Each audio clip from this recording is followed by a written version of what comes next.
ChatGPT Plus is free for college students through May. Here's the thing. You've got a lot to do between now and then. Studying for finals, writing papers, trying to keep your life on track, and ChatGPT can help with all of it. It can quiz you for your econ exam, make a study guide from your French notes, plan out your meals and study breaks. It can get really specific on how you like to learn. It can even help you come up with ways to stop procrastinating. So from now until summer break, take advantage of all the ways ChatGPT can make your life easier. Restrictions apply.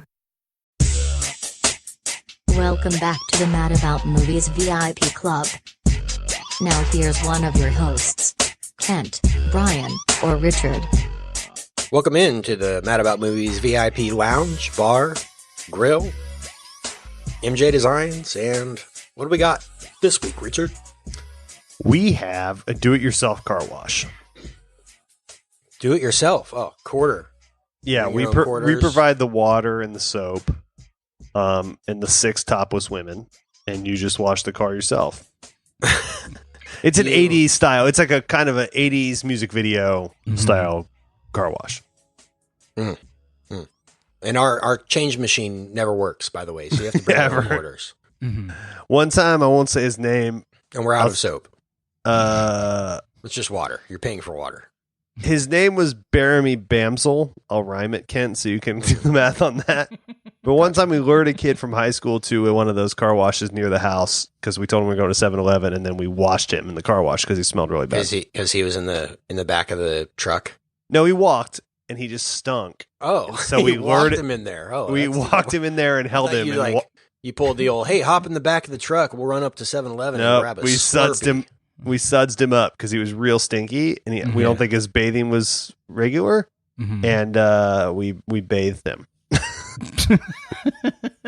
Me and B-Cat and a few others. You hosed him down. We literally hosed him down. Like the Pulp Fiction backyard scene. Yep. Yeah. Oh, he was a nice kid. He was always around us, and he always stunk. And we just were like, you know what? We're going to take matters in our own hands here. It's going to cost $0.25. And we just pinned him. And there's always one smelly kid. Yeah, exactly. Always. Yes. And everyone wants favor, I think. Yeah. Everyone whines about it, but no one's willing to do something about it. And we were willing to invest. Action. Yeah, we were willing to invest 50 cents. Years of grime that you pressure washed away. Yeah, that was just lingering there. That no one fully cared clothed, to get away. Fully clothed, by the way, I should mention. Yeah, I'm talking about on the clothes too. Yeah. When I was in high school, speaking of the smelly kid, this is a weird start to this episode. But when I was in high school, I went on a mission trip to Honduras with a group of folks, and there was one guy, same thing, Richard, nice guy, enjoyed his presence, except he smelled terrible. And you met Vince Vaughn in Honduras. yeah. This is where the Smells Bad All Stars started. But no, like he owns 8 Speaker Cities. What? He's got more electronics up there than a GD Kiss concert. Yeah, it's like he even has time. Yeah, nice guy. Just smelled pretty rank, and got worse because we were in Honduras, like building houses and stuff. It's humid. It really that's really a Jurassic Park type climate. Yeah, exactly. And then at one point, I mean, we're like 4 or 5 days into this thing, and I don't think he had bathed yet. I would hazard to guess. And the adult who was sort of chaperoning this trip, he came into the barracks, I guess you could call it. Came into the barracks and was like, he was like, Mr. Paul Giamatti, come with me. You're gonna come over here. He tried to. All right, Ashanti, let's get you over here. Yeah, he tried to do the nice thing, and he sits us all down and he says, "Boys, the girls have been complaining that some of you don't smell great." I mean, he did like the nicest thing you could possibly do. Like, he let this kid off the hook so hard of like, I'm going to address the whole room, but clearly everyone in the room knows that I'm talking to this one kid. And all right, we good? All right, so shower up, okay? Like, let's get clean. It's a hygiene issue at this point. All right, cool. And he leaves the room, and we're all kind of like quiet, nodding to ourselves, like, all right, that was a great way to handle it. He'll get it now. And this kid goes, who is he talking about? Who's not taking a shower? And it was like, oh no, he didn't get it. We're gonna have to be more direct now.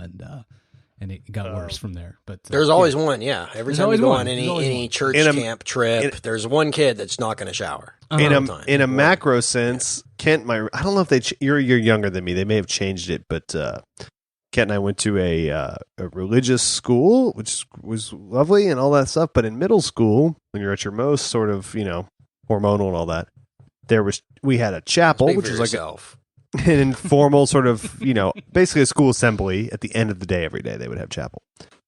So that was like 7th period was chapel. But 6th period for the 6th graders, like when you're the most awkward, like you haven't really figured your stuff out yet, for us was PE. And there was no like shower situation or anything. You're in PE. You're not in athletics yet, which starts in 7th grade. So they would make us all go work out, run like 2 miles, whatever, and then bring us to chapel and then yell at us for smelling. Yeah. It was like, yeah, we just worked out. It's like we had 15 minutes to get over here. Right. Yeah.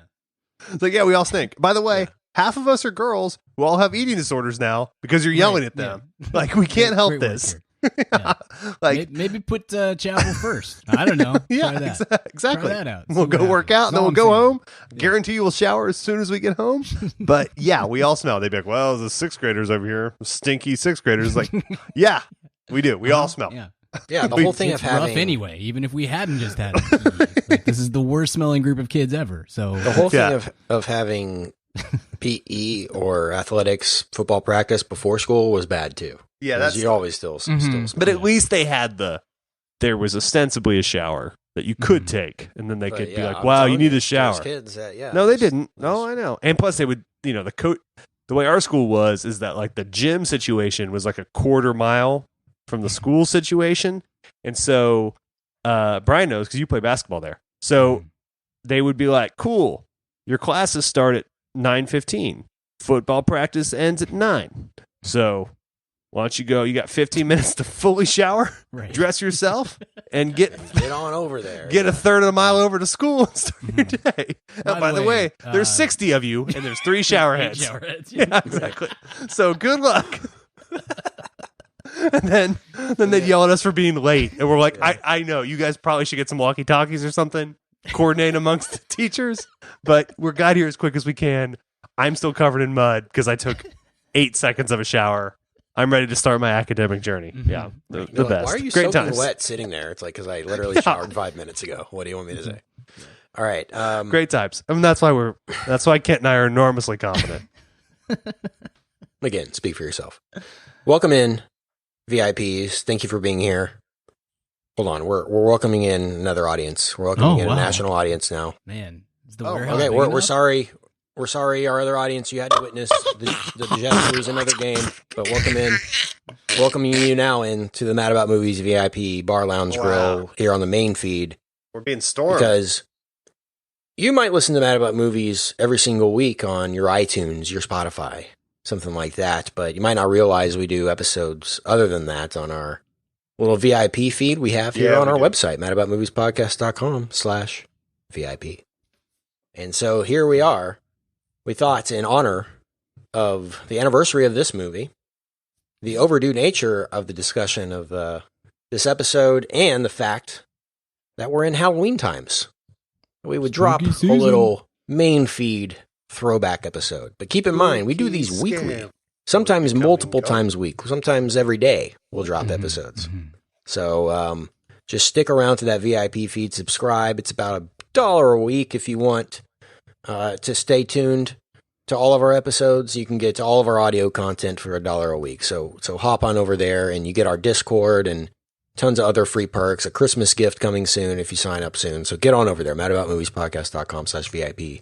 Sign up if you want more throwback discussions, movies that might not be new movies. We try to keep it some new, relevant, up-and-coming movie news type items in the main feed, and then we throw it back to maybe some classic movies, some Netflix side movies, some Oscar movies that we don't get to on the main feed. We'll get to on the VIP. So stay tuned for that over there. But again, welcome in to the VIP Lounge Bar Grill. We like to just hang out here. It's a really relaxed environment. We're all sipping our various beverages of choice. What do you have tonight, Richard? I have a little. I think it's a little Riesling. Yeah, no, it's not a Riesling. I've got a little red here. A Pinot Noir. I think it's a blend, actually. Nothing fancy, but it gets the job done on a weeknight. A little relaxation agent. There you go. I've got a little Topo Chico / I guess it's Crystal Light. combo going. Nice. You know, put the little crystal light powder in the topo. Yeah. Good call. A little change your life. You're welcome. Yeah. Brian, what are you sipping on? I got a cup of coffee. It's nice. my first evening coffee. You know how I roll. Yes. Fully caffeinated at all I will times probably hit the evening coffee for the next episode we'll record, which we're talking about Seinfeld. We've done every season of Seinfeld this year, and we're working our way through it. We've got 1 or 2 more left for the year, and we're going to get to that later. So it's another perk of the VIP. A little Seinfeld talk monthly. Anyway, this discussion is about The Shining. And fellas, I'm very excited to talk about this. In fact, I'm so excited to talk about it that when I watched it again, I was confident, in fact, 100% confident that we had done an episode on this already. Or have we maybe at some point and somewhere down the line done some kind of talk on it? I don't know. I feel like I've talked about this at length with somebody, one of you guys maybe in the past at some point. Maybe I'm wrong. Regardless. I think it's been mentioned plenty of times, obviously. It's a seminal movie, but I don't think we have, but honestly, that used to be like I always knew, I'm like, okay, we've done this, we've done that, whatever. I had Back to the Future on our calendar for this year right up until like a week before we were going to do it. And somebody in the VIP club we had like, done it. Yeah. Hey, we've already done that. You guys have already done it. I mean, I'm happy to listen to another one, but I was like, oh, okay, well, gonna nix that. So possible that sometimes they get, I don't think 600 in there. Sometimes episode 474 will get lost in the shuffle there, whatever it is. Yeah. So we reviewed Little Women 12 times at least. I'm all that to say, I'm fairly confident after very little research that we have not done a Shining episode already. So these will be fresh thoughts. And again, Brian, you mentioned it. We've talked about this movie before on the show. In fact, as early as last year when we talked Dr. Sleep, we have an episode about that, the sequel. If you want our extensive thoughts on that, we'll get more into it on that. I'm sure it'll come up in this episode. But yeah, it's a topic of conversation. I think Stanley Kubrick in general has been a topic. Maybe we've talked about The Shining there. Maybe we've talked about horror movies in general. Maybe we've talked about favorite movies and it's come up. And, I'm sure it has. But I want to rewind. Start this thing off with general thoughts and background on this movie, where you guys first encountered it, whether you grew up with it or not, and all of that stuff. I started with this actually reading the book. I had read the book because I asked my dad, when I was younger, hey, what books did you read when you were younger that you really enjoyed? And he said, I remember reading The Shining and being terrified. I was like, oh, okay. And, I'd heard of Stephen King. I was probably, 12, 13, whatever. Read the book, loved it. So long, so dense. Stephen King? For what I was expecting. That's weird. Yeah. And, if you've seen any of the movie, movie is very skeleton. In fact, not accurate at all. We'll get into that here a little bit later. But, I read the book and then ended up seeing the movie later when I went in my my deep dives into movies that I needed to see somewhere along the line. I saw The Shining, loved it, bought it, have revisited it a little bit, but I try not to watch it too much. Just like, I don't know, a lot of classic movies that I know I love, I try not to watch every single year, even though I could and probably want to, especially around Halloween. But I don't do that. But man, I revisit this one a lot, and I got a lot of thoughts on it, so I'm excited to talk about it with you. But that's my background on it. Richard, what's your overall thesis on your background on The Shining? One of my favorite movies ever. Jack Nicholson, probably. I was thinking about this the other day. I was like, man, that might be my favorite actor ever. And that's not a cool one because it's such an obvious choice. But he is cool. What are you talking about? No, it's cool, but I mean, it's a little too. It's like being like, my favorite baseball team, the Yankees. But I love Jack. Love this. I didn't come around to it till I was probably 15. Maybe it was when I saw it the first time. 14, 15, early high school, maybe late middle school. I don't know. But I didn't certainly grow up with it by any means. But yeah, it's one I watch pretty much every year. Just watched it last week, and we were talking about doing this episode, but I actually watched it independent of this episode because it's just such a classic. I love Kubrick. I know Brian's a little less of a Kubrick guy, and Kent's a big Kubrick guy, so we kind of all straddle the different sides. But I love this, and I think I know Brian is like, this is probably the best Kubrick film this year, 2001, and I certainly I think this is just a perfect movie. Every frame of it is awesome, and I love this movie. To me, this is like spooky movie number one. And I love some slasher movies. I love Halloween, and I love Exorcist. I'm not as big on the Exorcist, but I certainly respect it. But I'm a scary movie guy, not quite to your level, Kent, but definitely more than Brian. But to me, this is the GOAT. I think this is just awesome. Nice. Brian, what about you? This is one of the few movies that I don't really remember like the first time I saw it. I think partly because it was, this movie is just so prevalent in the culture, that you feel like you've seen it before you've ever seen it. I think because of Here's Johnny and some of the, there's just a lot of stuff that at least when we were growing up, it felt like it was the twins and all so all that stuff felt it just felt so omnipresent that I for whatever reason I don't really remember seeing it for the first time. I've probably watched it a half dozen times since then. Watched it last night with my wife. Lindsay's a big fan of this one. And you guys are right. Like, anyone who listens to the show knows I'm not a horror movie guy. I don't like to be scared, but also I'm with you, Richard. I think this is probably the best horror movie ever. At least it gets my vote. And I know it's so little, so maybe my vote shouldn't even count, but I think it's a perfectly made movie. It's not one that I'm ever going to be excited to sit down and watch because it's not my favorite type of thing, obviously, but I think Jack is incredible. I think the lengths to which Kubrick went to get the performances is insane and probably abusive, but it worked, and it's incredibly effective on that front. And I don't know, I like when a horror movie or a scary movie or a thriller or whatever you want to categorize this as, I like when there's an intelligence to it and when it is designed to be terrifying. How do I put that? I'm sorry. I don't sound very eloquent right now. I like when a movie is terrifying in the moment but doesn't keep me up at night later. So I greatly appreciate. That's a good way to put it. Would you put this along with like Silence of the Lambs? I think that's a pretty good comp. This is more, I think this leans a little more horror than Silence of the Lambs does. Because Silence of the Lambs has one or two moments that are just pretty, that are edge of your seat, thrilling, gory type moments. This one, it really does build psychologically through the course of the movie. I know there's been, you would know better than me, but there's how many documentaries and books and features and whatnot written or shot specifically about this movie. It is a masterclass in how to do a psychological thriller type of a movie. And I think Silence of the Lambs is a great movie, but it's not quite.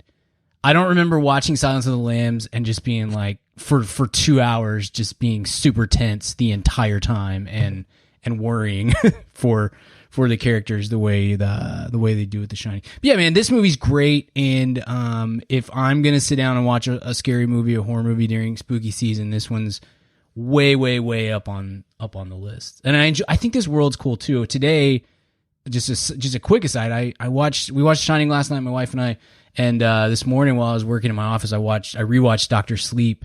I really dig that movie, man. That was a solid pull last year. I really. That one. If ever I recreate a top 10 horror / scary / thriller list, that one definitely I think makes the list because it's just really solid. So I think this world is interesting, and Kubrick did some stuff obviously that Stephen King hated, but it makes for, I think, an incredibly interesting and freaky movie. Yeah, Stanley Kubrick. Might be my favorite director in terms of the outside technique. the good Dr. Uwe Boll, or How dare you slander his name? I didn't. He's got a PhD. I respectfully say the good doctor. I said the good doctor because that's an insulting show to compare him to. Oh, he's the doctor, Uwe Boll. All right. Yeah, no, I love Kubrick, and I totally am on board with anyone who's like, okay, don't understand it. not for me, can't get it. I totally understand that. Whereas if somebody says, I don't understand Steven Spielberg movies, I really don't understand that at all. No, I mean, you understand them, Richard. No, I do. They're just not your preference. You know what I'm saying? Like, there are people that literally just like, I didn't understand E.T. I couldn't, because they're to me, they're the most approachable movies out there. Absolutely on all fronts, on every genre. You want a horror movie, approachable one, Jaws, right? You want an approachable science fiction film, will tell you Close Encounters. Go ahead. To great effect sometimes, and to lesser great effect, exactly what you should be feeling in every film. Sure. Yeah. Yes, and most of the time, by the way, it's good. But don't think me as an idiot. He nails it 80% of the time. I would just say I'm the rare person that says 20% of the time it's a little on the nose. That's my Spielberg take. When you look at Stanley Kubrick's filmography, I mean, it is an incredible line of work. I mean, he was kind of a prodigy of his time. He was an incredibly successful still photographer, could have been an all-time great, like an Ansel Adams level, a well-known photographer. And he was in his day as a very young person and ended up, discovering film and made some wonderfully successful films early in his career, Spartacus and Barry Lyndon and Lolita and some of these movies before 2001, which everyone considers his kind of coming out party or his debut, really. It was kind of more in his late Beatles phase, right? And this is no different. I mean, I really think Stanley Kubrick, more than anything, was searching for a property, a skeleton of a property to adapt. And, okay, I just need a setting. I need a place. I need a situation, and I'll do the rest. I can figure out the rest. I just want to create, because he knew what kind of mood he wanted to create. He knew the atmosphere, the kind of winding atmosphere of the interiors of the hotel. I feel like he had all of that stuff internally mapped out in his head beforehand, in his mind's eye. And then comes across The Shining and of course, very well known. I'm not saying anything new here. Took very bits and pieces of The Shining book, made it into his own, changed some things around to his liking, to Stanley Kubrick's liking, to make the best Stanley Kubrick film he could, and put it out there. Some people got it. Of course, fans of the book didn't get it. Of course, Stephen King hated it, bashed it, ended up making his own version some years later, and still bashes it to this day. But I really think it's more of an artistic statement, more of a experimental feat of filmmaking than it is like him trying to adapt a book into a movie, and trying to tell this story of Jack Torrance. This is about an atmosphere. This is about a feeling that you get when you leave the theater, when you don't know what you experienced and all of that. I mean, when you think about nonlinear filmmaking, this movie,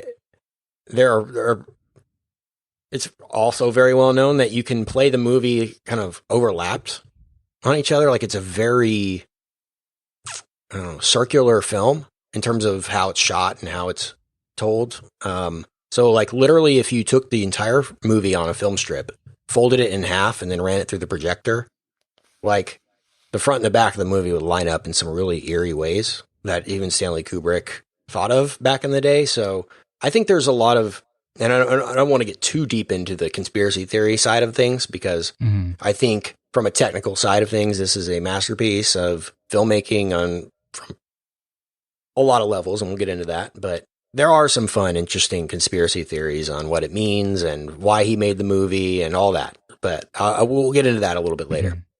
But in terms of, like you said, Brian, the masterclass of terror, I think it really starts with the Overlook and the setting of the Overlook and the look of the Overlook. And I was going back and watching this little documentary thing. I don't know. I think it was on the Shining Blu-ray or something like that. Wow. And I watch it on YouTube. I don't have it. I just search for it or whatever. And sometimes we get it. We get it. Yeah. Yeah. I know. I have YouTube. It's pretty cool. And so, Stanley Kubrick was saying, I think Jack Nicholson said this, that Stanley hated production design, like hated sets, hated some dude coming in here and saying, all right, well, his apartment's going to look like this. Like, he would go around and send people around the world with cameras and take pictures of hotel rooms and take pictures of different places. He would line up all the photographs and say, okay, here's the gold room. Here's the Colorado lounge. Here's the red bathroom.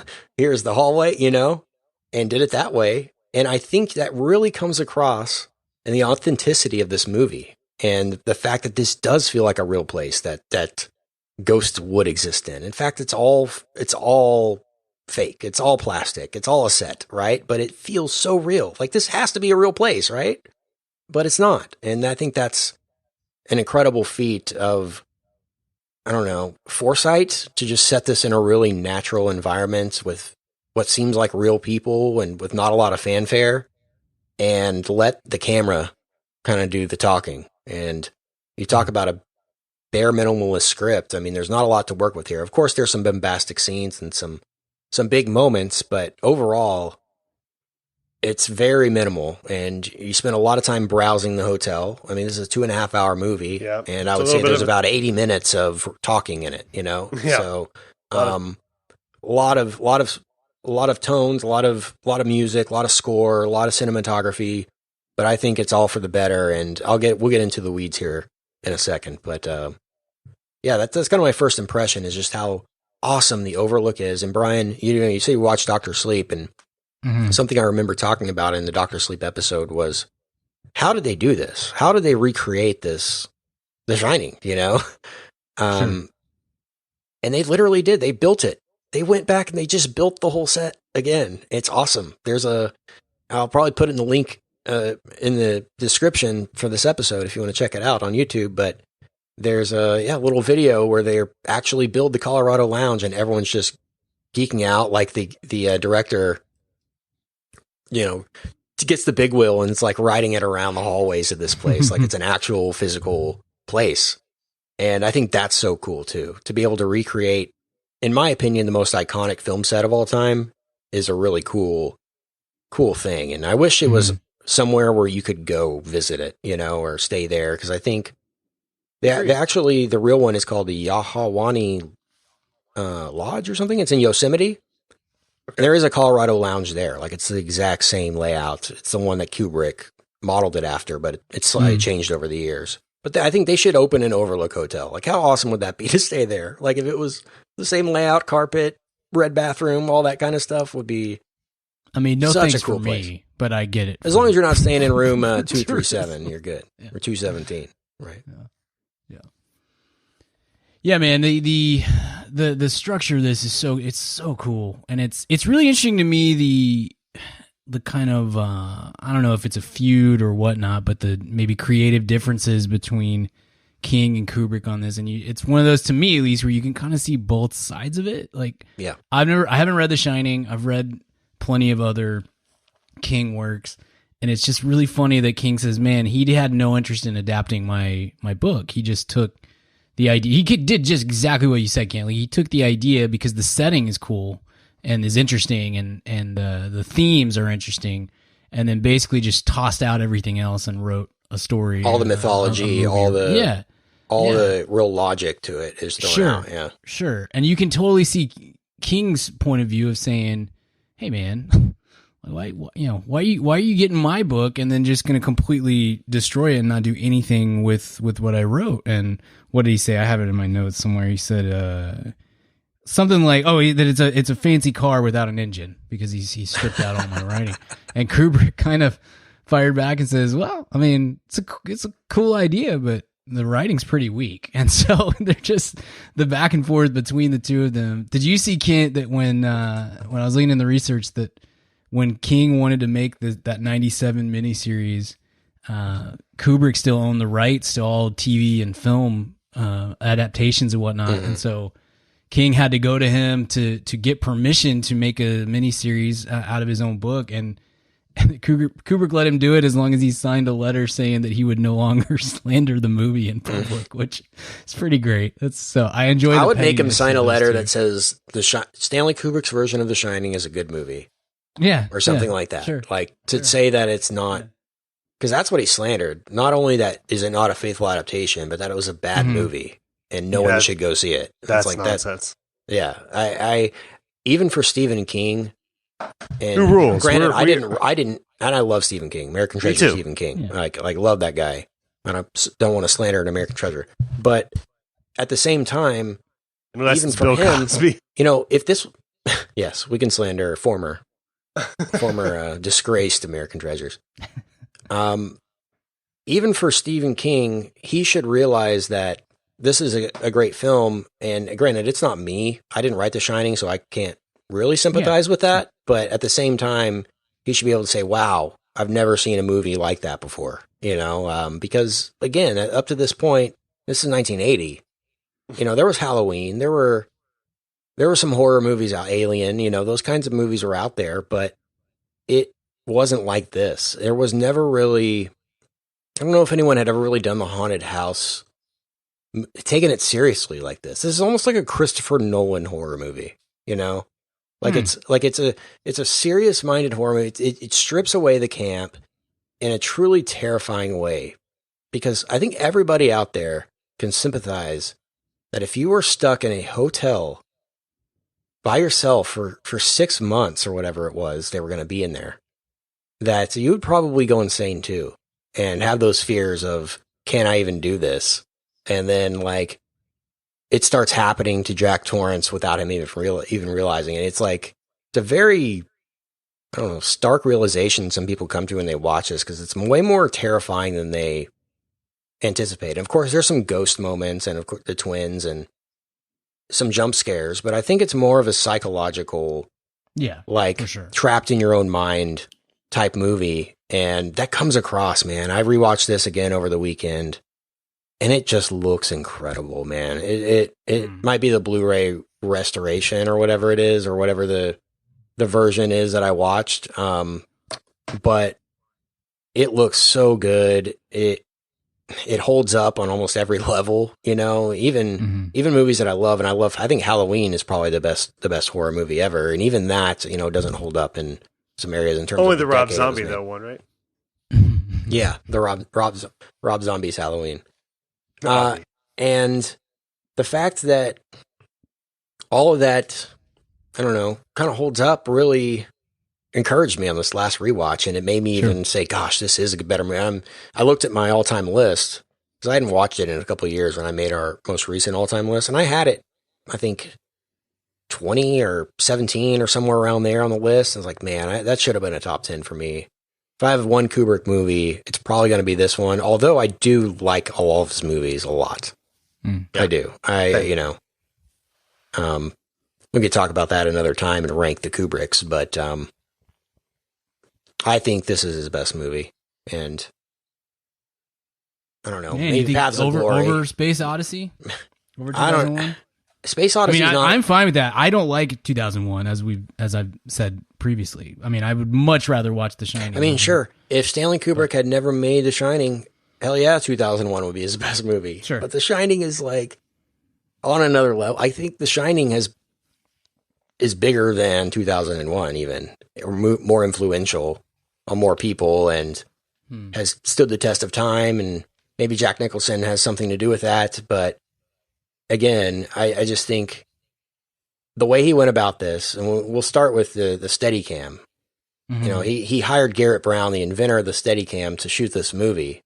The person who knew the most of how to get the most out of this new technology. And we say that new because that seems like so foreign. Like, what do you mean you couldn't, shoot a movie without a shaky cam? Basically, no.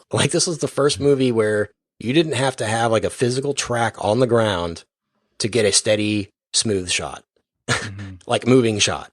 And that was a big deal. And so, you see it in this movie really, I guess, highlighted by the fact that they put the cameras close as they can to the ground. They have that striped carpet, and you really see the, I don't know, depth of field the way it is, and there is no track, and that this camera really moves around almost independent of anything else. This is a masterwork of cinematography, just in, I don't know if there is, but if there's a video on just camera movement in The Shining, please send that to me. It's like a character in the movie. Yes. The way he tells you where to look, takes you around this hotel, confuses you, is truly brilliant. And Kubrick again built this set, pieces of this set, different locations, pieced them together, and it really, the contradictions pile up in your mind, in your subconscious, of the locations of things, because he really starts out like in the front lobby of this hotel, and you follow Jack Nicholson like into this office that's like in the middle of the hotel, and it's like, why is there a window in the middle of the hotel? Like, so all these things add up in terms of, they walk into the freezer and there's, a hallway behind them, and then they walk out of the freezer and there's a different hallway behind them. So like subconscious things, Stanley Kubrick was super into, what's it called? Subliminal advertising and things like that at this time. So I really think on a truly, truly honest level, he was just trying to mess with people with this movie to the greatest lengths. And it really worked. I mean, he's a guy who never let anything slip through the cracks. Continuity errors. You talk about costume choices, things in the background, the typewriter, like what brand of typewriter is it going to be? What color is the typewriter going to be? And again, during the movie, the typewriter changes from white to gray. I don't know if you guys noticed that, or what that's symbolic of, Jack's lack of shining or whatever that is. But again, that's a conscious choice by the director. And there are certain things in here that they add up over time. And again, I don't know what Stanley Kubrick's really trying to say with this movie, but it's not The Shining. And I want your opinions on what you really think that is. I have my thesis after this most recent rewatch of probably what I think he was most likely trying to say with it. And I have some evidence for that I'll get to or point out, but I want y'all's thoughts on just like what The Shining means. Brian, what do you think? It's a good question. I mean, there's definitely more at work here than just straight up, I'm going to make a movie. I'm not a conspiracy guy. And I'm not smart enough to get into the head of what Kubrick was trying to do ultimately. Were pretty hard in the Pizzagate, though. Well, I mean, I'm just saying there's some dots that can be connected. What do you mean was in the Pizzagate? Right. Yeah, that's why I had to turn my camera off tonight. I didn't want you guys to see the yarn wall behind me. But no, like I definitely think that part of this was. So when I'm looking through the research, like, I mean, it's not just Stephen King. There's lots of people who said about Kubrick not great things. And a common refrain was kind of like what I say about Zemeckis is like, I don't think he understood human emotions. I don't think Zemeckis understands human beings. And I think other people feel that way a little bit about Kubrick. And I definitely think this was partly, I think he took this movie in part because he was interested by the setting and using the setting as a character. But also I think he was interested in, he wanted to explore making a horror movie and what that was. He's never done that before. Didn't do that afterwards, unless Eyes Wide Shut's kind of a horror movie, but wants to experiment in the genre. But I think part of even that, attraction for him was the I think he's just a dude who was really interested in the psychological side of things. Yeah, and he's a chess player, he's yeah, kind of for sure. That's exactly right. And so the psychology of a horror movie and what makes people tick and how he could explore that on screen. I mean, we know, like with I mentioned Eyes Wide Shut, but like we all know. It's a very common story that we know at this point that part of, if not maybe the only reason he made that movie is because he didn't think that Tom Cruise and Nicole Kidman had a real marriage, and he wanted to break it apart against Hollywood couple. Yeah.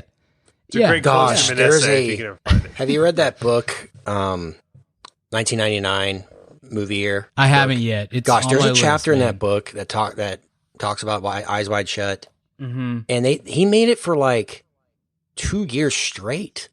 Yeah. Like, Yeah, no, it's so long. No, it was one of the longest shoots ever. oh, dude, was- it's insane. So the Klosterman theory, I don't think you've read that, Kent, but the Klosterman theory is he was trying to break them as a couple. That was the whole reason he Right. made that movie, is that he was trying to break. He knew that relationship was fake, and he was trying to break it. So he conjured up this entire film.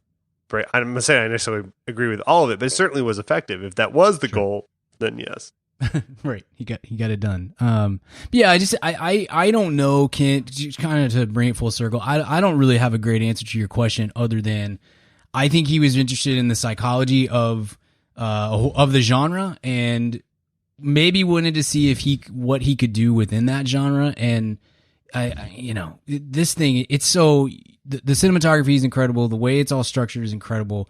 I think it's probably, I mean, I slammed on like Darren Aronofsky last week when we talked about I'm thinking of ending things, and so I guess I'll just keep it up. But like you watch a movie like Mother that's sort of about the descent into madness and the protection of your baby, your story, your book, or your whatever it is. And then you watch this and it's just like, it's to me, it's just laughable with somebody like Aronofsky. Like the way that Kubrick is able to handle that same concept within the actual framework of like with an actual good movie. It just makes Aronofsky look like a child to me. But that whole, I mean, he does that better. He did that better than anybody of doing very, very difficult, complex things. Or themes, and exploring those themes within the concept of a medium that actually had some I almost said relevance. It's not really the right word. Some structure and some substance. Goodness, couldn't think of the word. Sorry, guys. But yeah, that there's real substance to this while also exploring these really deep, dark themes. And that, I mean, that carries over to almost all of his movies. I would say. But yeah, 100%. And again, Kubrick's not for everybody. I like Full Metal Jacket a lot more than most people do, because I don't know if. And again, we've done an episode on that one, didn't we? Yes, a couple years ago. So yeah, I won't go. We did that at your old place, your old house. Yeah. While your roommate watched us, we had an audience of one. On I don't remember. I really don't remember any of these recordings. I got problems, guys. Well, I know we did Dr. Strangelove. That one I think is. I might have that one at the top. It's tough. Yeah, it's tough. That one's and I pretty think hot. we did 200001, but I'm not. I guess what totally Kubrick's pretty good. remember that. Yeah, we did do 2001. 100%. Okay. I remember it. Yeah, I love Spartacus and Paths of Glory. I think those two are really have become somewhat underrated just based on how old they are. Yeah, and how huge, I mean, the rest of his movies were. Look, 64 to 71 is Dr. Strangelove, 2001, and Clockwork Orange. You can forgive somebody for forgetting that he did Spartacus and Paths of Glory before. You know what I mean? Because it just, those movies are so huge and swallow up so much of what. Isn't Spartacus his only Oscar? That's a good. I thought he won Best Picture for that, didn't he? I think. Let's see. Yeah, you know what? He didn't win anything. He won special effects. That's a shame. Award. I thought Spartacus Kubrick guy, won like Best he should Picture. definitely have a. I'm an idiot. No, I memorized my Best no. Picture. He's nominee for writing on Full Metal Jacket, nominee for Best Picture and Director, and writing on Barry Lyndon. That's absurd. Picture, director, man. writing Clockwork Orange, director, writing on 2001, and then Best Picture nominee for and director and writing for Dr. Strangelove. Sorry, yeah, all those he racked up the nominations, but no wins. Insane. Truly one of the most brilliant directors. And Richard, do you want me to pass it to you on what The Shining means, or you want me to go? You go nuts, man. You go nuts. I mean, what do you guys think about the symbolism of the setting? Right, the Indian burial ground What do you think the symbolism is there? I think there's something there with, the fact that it was on an Indian burial ground. You talk about this elevator. I don't know. I don't want to say homage, but this elevator refrain, I guess is the right word, that you see throughout the movie. It pops up like the souls of the underground, right? Rising, the blood of the dead, right? That iconic line that I think has some weight in this movie in a big way that I don't know what Kubrick meant by it. And he was writing this movie as he was shooting it. I mean, that's well documented. Yeah. There's a little mini documentary that his daughter, Vivian, did while shooting and did a lot of cool B-roll of it. And that's about an hour long if you want to go look that up too. It's really, really cool to see Jack Nicholson like pumping himself up before throwing the axe in the wall. And I love it. It's really, really good. But anyway, yeah, he was writing this up to the moment. And what do you think that line of white man's burden is? White man's burden. White man's burden, Lloyd. White man's burden. And they're talking about women there. I don't think it's like a sexist, like the whole point of this movie is women suck and this woman sucked the life out of me, so I'm going to murder my family. Like that's too out there on the nose, obvious up front for Stanley Kubrick, I feel like. But I feel like there is something about like the, Native American white man genocide type thing happening here, maybe, and some kind of symbolism there. And maybe that's too obvious with just some of the paintings you see around the Overlook Hotel and some of the things that are said throughout the movie. But I don't know. I mean, to me, that's a pretty likely thing. And again, you look at the character of Danny. He only wears red, white, and blue throughout the movie. You notice that? All of his clothes in different forms, different shirts, different sweaters, overshirts, things like that. We're always wearing red, white, and blue. I don't know if he's some kind of symbol for America or us or something like that. I think there's something there. Also, I talked about Kubrick not letting anything slip through the cracks when it comes to what's in the movie, what's on screen. He left everything in focus too. He never shot anything with any kind of character in close up and the background blurred, right? No kind of depth of field with his stuff. Everything you see, right? And I think it's trying to paint a little bit bigger picture, right? So some of the items you do see throughout the hotel at different moments in the different scenarios. I wrote some of these down as I was watching it, just because they started to really stick out to me on this last rewatch. You've got Marlboro cigarettes, Coca-Cola, Jack Daniels, Tang, Heinz, Louisville Slugger, Kool-Aid, Oreo, Country Time lemonade, right? All these iconic American companies just out front in this movie for some reason. Whataburger, all like example. Brand names too. It's not like, it's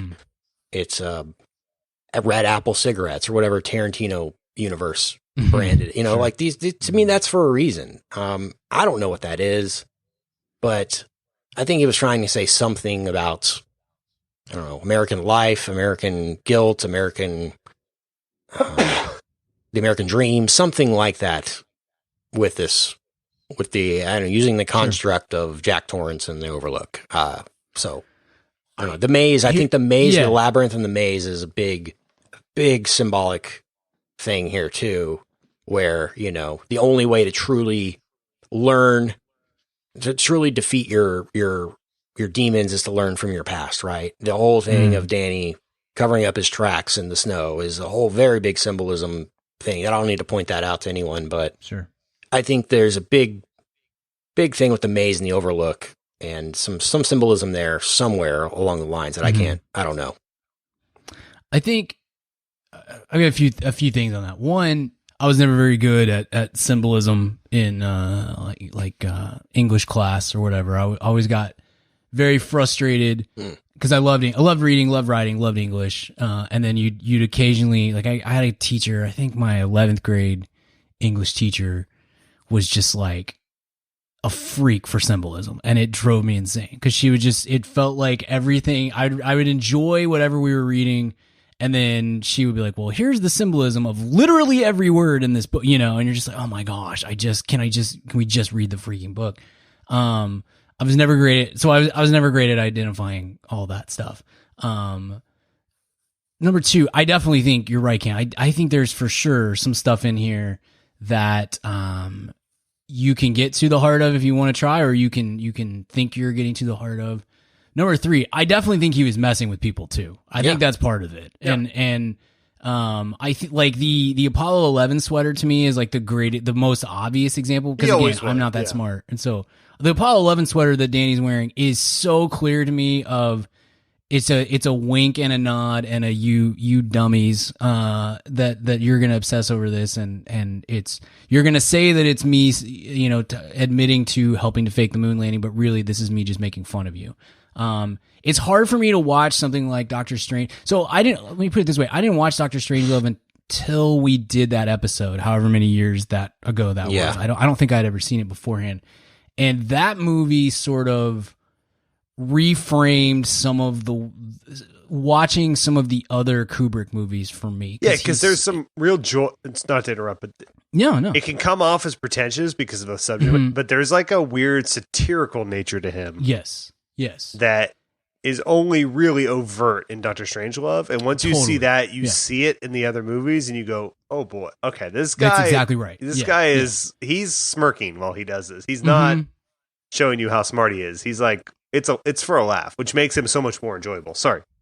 No, but that's 100% what I mean. It's watching that movie, sort of this movie in particular, because I'm more familiar with it than I am Clockwork Orange or Full Metal Jacket or whatever, and it's so much more significant culturally. But like for me, immediately watching Doctor Strangelove for the first time, really all the way through, I was like, so much more clicks into place for me with The Shining, and it really, I don't know. I know we may have even talked about that, the Room 237 documentary that came out a few years ago, and I watched that, and I mean, it's well made, it's enjoyable and stuff, but there was a point at which, and I don't know where it was, but at a certain point I was like, okay, we've gone too far here.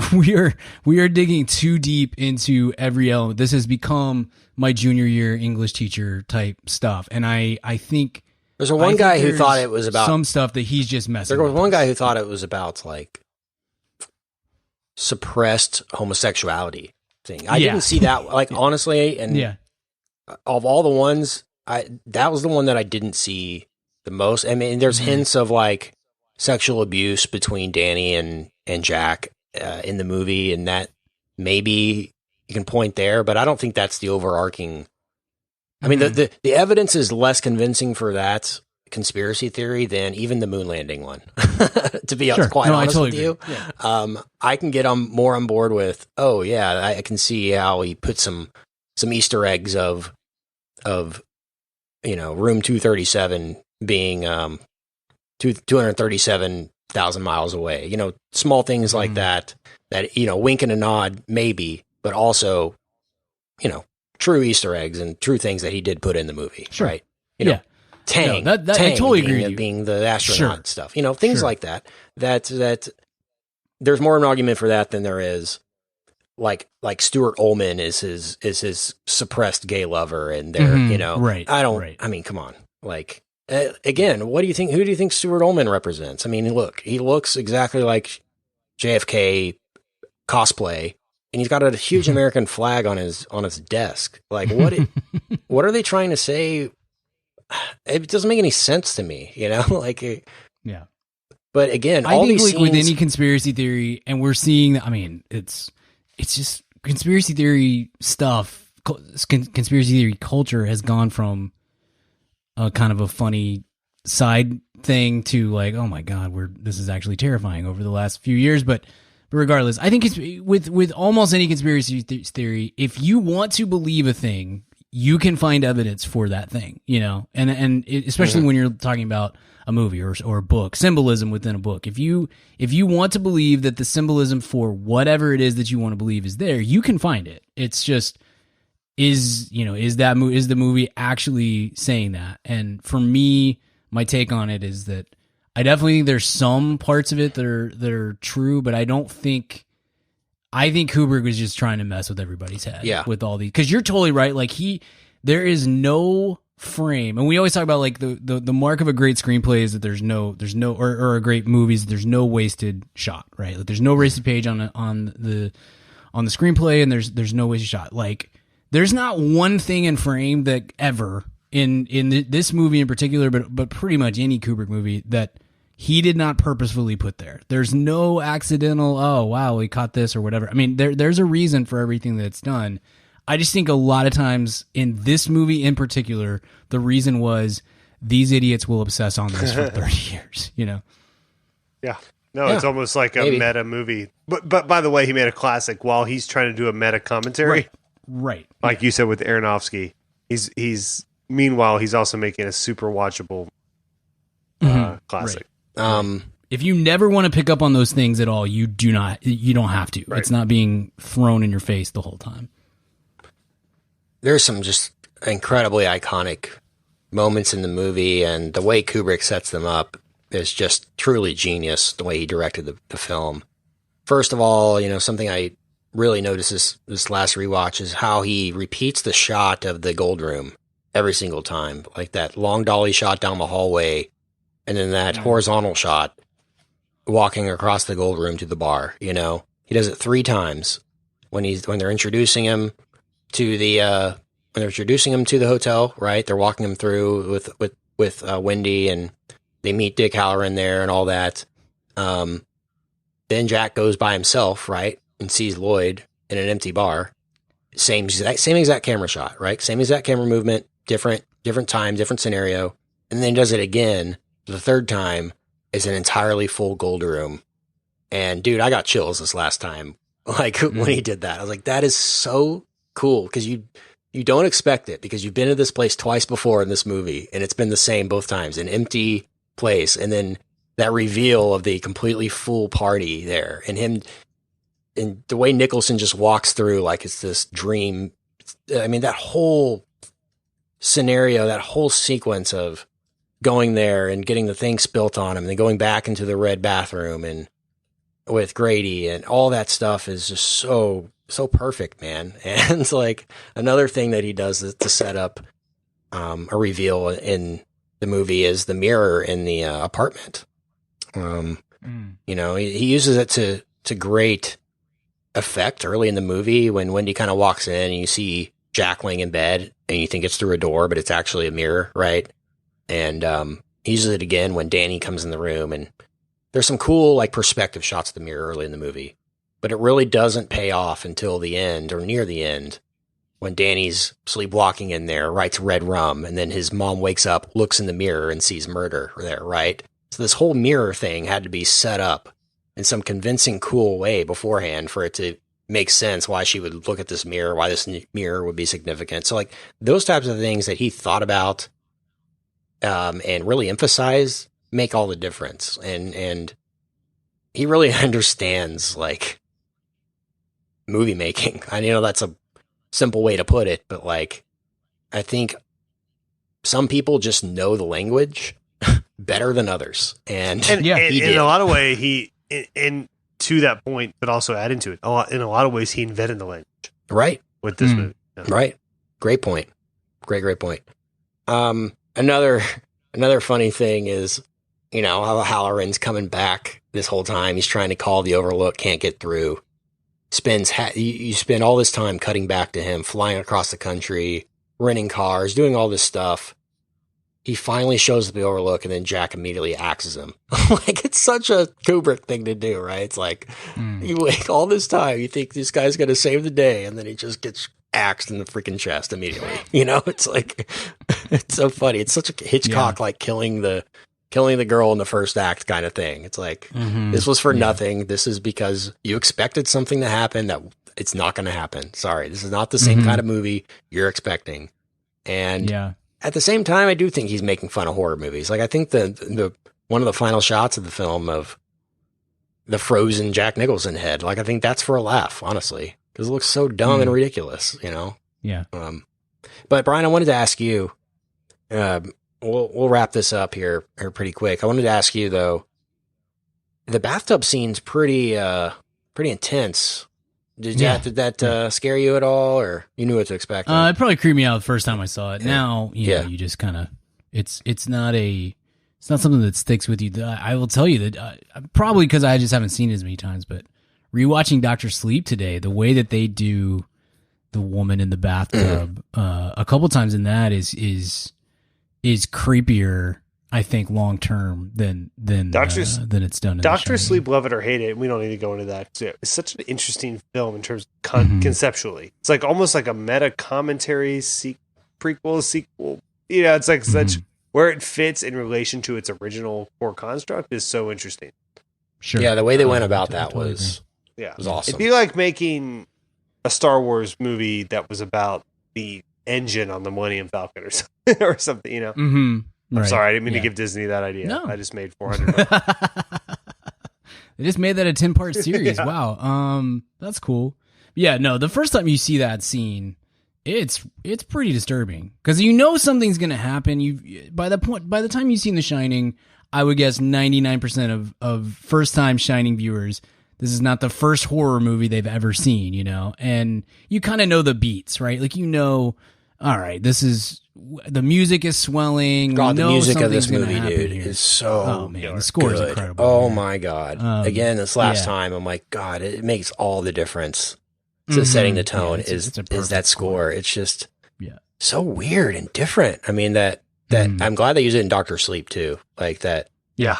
Yeah. Oh, it's so good, man. I want this on vinyl. Perfect utilization. It's the perfect, like, weird atmosphere, tense situation soundtrack. I mean, it is so good. But that's an aside. But go ahead.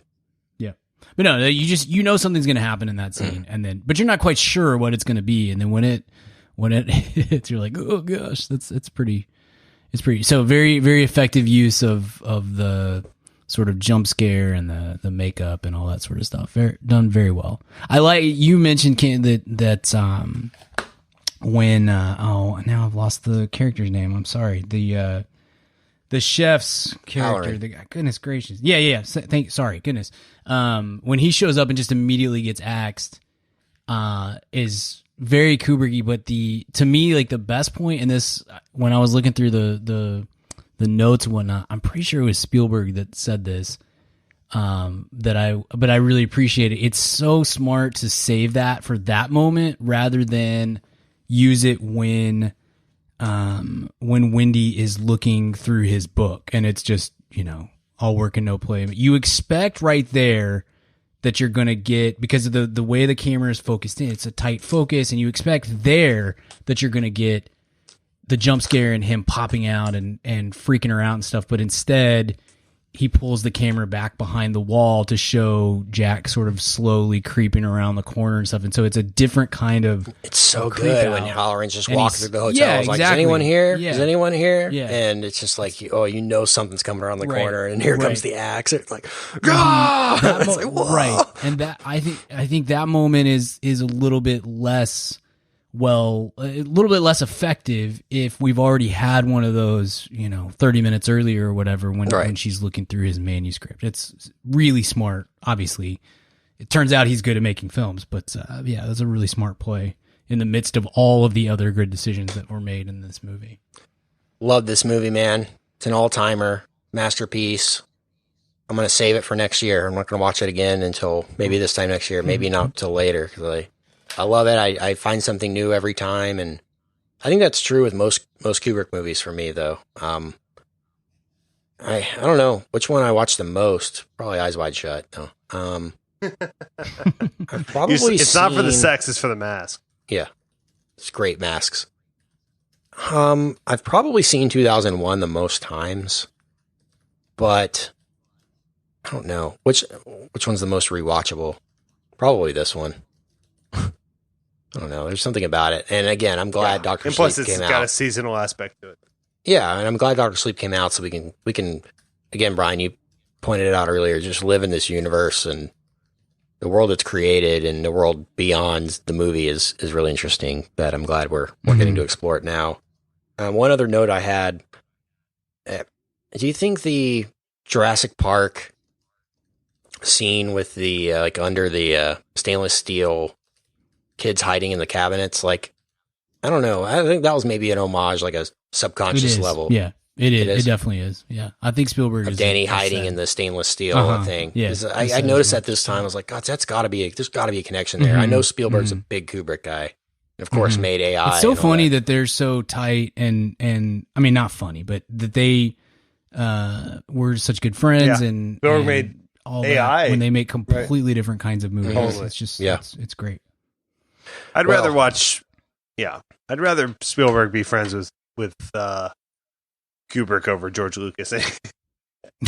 Yeah, can you imagine if Kubrick was still alive, man? I think he'd be still cranking out some awesome movies. Well, this has been The Shining. Again, we do these throwbacks every week here on Mad About Movies. So if you want more of these types of episodes, subscribe to our VIP feed, madaboutmoviespodcast.com/VIP. And again, you get access to our Discord, which all three of us are very active on there, and a lot of our VIPs are on there. We're always talking movies. I'm on there right now. Always talking TV, music, all kinds of fun stuff. So join us over there. That's just one of the perks of being a VIP. Well, let's grade this one out. Brian, what are you going to give this Shining? Maybe like a C plus. C plus minus. The genre. No, this is an A plus. This is, I mean, you mentioned Halloween. I think that's probably 1 and 2 or 2 and 1. They're different. They're different genres though. Halloween's number one slasher movie. I think this is number one, like creepy I horror. don't know. Yeah, and then I don't know what you do with Jaws, how you classify that. Yeah, that's another one that. So I mean, there's all kinds of subgenre and categorization within this genre, but if you just lump them all together and say horror movie, I think this is the best horror movie ever made. So that it gets an A plus from me. Same A plus for me, Richard. A plus. There you go. 3 A pluses for The Shining. Glad we finally had this conversation. It's been long overdue, and it's one of the great movies of all time. Thanks for listening. Please become a VIP. Please leave us a 5-star review, a nice review. Maybe tell a friend if you liked what you heard, you learned something, maybe you got a laugh out of the episode, something like that. We really appreciate the positive feedback if and when you guys want to give it to us. Thank you. Maybe, hopefully, we'll see you soon at the